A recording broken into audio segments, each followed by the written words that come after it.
Kingdom nestled in Uganda, there was once a beautiful little prince, loved by all. His life, from the moment of his birth, was steeped in the love and care of his people. The king and queen cherished their son deeply, but they could not foresee the adventure that awaited him, one that would be filled with unexpected dangers, unlikely friendships, and a bond with nature that would save his life. One warm afternoon, as the sun painted the sky in shades of gold, the nurse carefully laid the sleeping prince under the shade of a cedar tree in the garden. The air was peaceful, the rustling of the leaves a gentle lullaby. But peace, it seems, was not to last. A shadow suddenly darkened the sky, and before anyone could react, a great eagle swooped down from the heavens. With powerful talons, she snatched up the little prince and soared into the sky, taking him far away to her nest in the distant purple hills. Now, at first, the eagle's intentions were not of kindness. She had meant to feast on the prince, but as soon as she saw his beauty, something stirred inside her. The child was no ordinary human, and the eagle, known for her keen instincts, could not bring herself to harm him. Instead, she decided to keep him with her, to raise him alongside her eaglets. In her heart, she felt a kind of connection with this delicate, innocent soul, so different from the world of the wild. As the days passed, the prince adapted to his new life. He learned the language of the birds, befriended animals of all kinds, and grew close to the eagle's family. The prince became a part of the wild, playing with the little eaglets and watching the world with a sense of wonder. But the eagle wasn't the only creature to show kindness. One day, the eagle brought 2 little goats to the nest, intending to feed them to her young ones. However, the prince, ever kind-hearted, begged the eagle to spare their lives. The eagle, impressed by his compassion, granted his wish, and the goats became part of the prince's family. He took them to the hills each day, letting them roam freely, and the bond between the prince and the animals deepened. Have you ever felt like you belonged in a place so deeply that it seemed as though the land itself was part of you? The prince, though born a human, had come to understand the creatures of the wild, their language, their ways. As the seasons passed, he explored the lush hillsides that were covered in a blanket of colorful flowers. The rain had blessed the land, turning the hills into a paradise of blooms.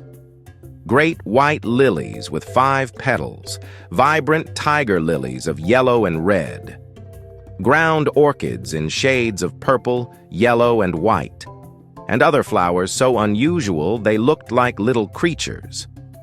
He learned the names of each flower and its significance, becoming one with the land and its beauty. But one fateful day, while exploring the hills, disaster struck. The prince stepped on a sharp stone, and with a cry of pain, his foot was deeply cut. Blood poured from the wound, and despite the desperate attempts of his animal friends to help him, none could stop the bleeding. His heart raced, his mind frantic with fear as he lay there, unable to do anything. The pain was sharp, and the blood continued to pour. It was then that a tall, elegant lily, its petals as pure and white as snow, bent down from the hillside and, with a gentle grace, laid its petals upon the prince's wound. Almost immediately, the bleeding stopped. The flower's petals, once white, were stained with a crimson streak of blood. The prince's relief was palpable, but he also knew that this act of kindness came at a cost. The lily, in her pure selflessness, had offered her life force to save his. As the prince lay there, gazing at the flower, he felt a deep sense of gratitude. How could he repay this? The lily had saved his life, and yet she did not seek any reward. The eagle, seeing what had happened, gently told the prince, "You have been with us long enough.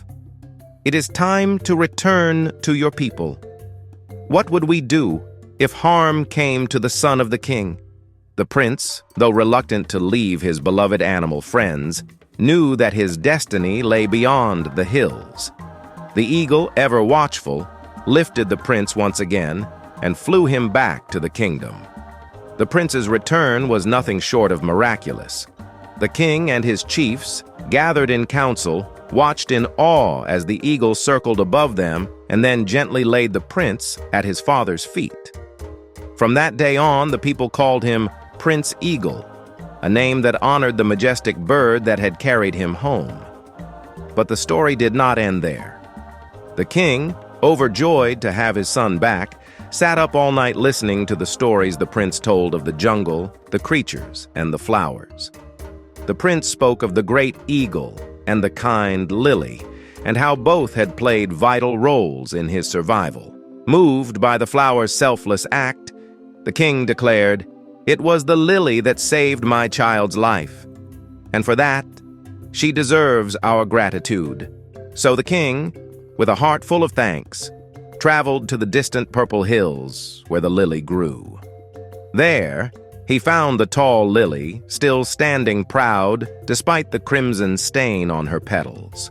The king, deeply moved by the flower's sacrifice, spoke these words: "I have heard what you did, and I have come to thank you.